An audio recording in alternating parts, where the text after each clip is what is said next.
Меня зовут Смогула Райлым, я оператор приема участка курьерской службы МС «Казпост». После окончания универа подала заявку в МС курьерской службы и прошла собеседование, стажировку 2 недели. Вот и работаю оператором уже 2 года. Мой рабочий день начинается с 9 утра.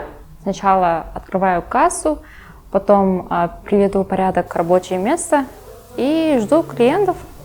Моя основная обязанность – это принять у клиентов посылки, отправки, и их оформить и отправлять.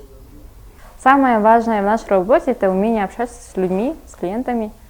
2 года назад, когда я пришла в МС, у нас была другая система, другая программа «Соццентр», а сейчас мы перешли на другую систему, GoPost называется.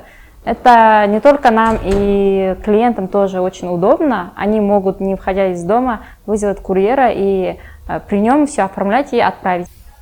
МС моя первая работа, и я очень рада, что попала в эту компанию, потому что у нас очень дружный коллектив, и мне очень нравится общаться с клиентами.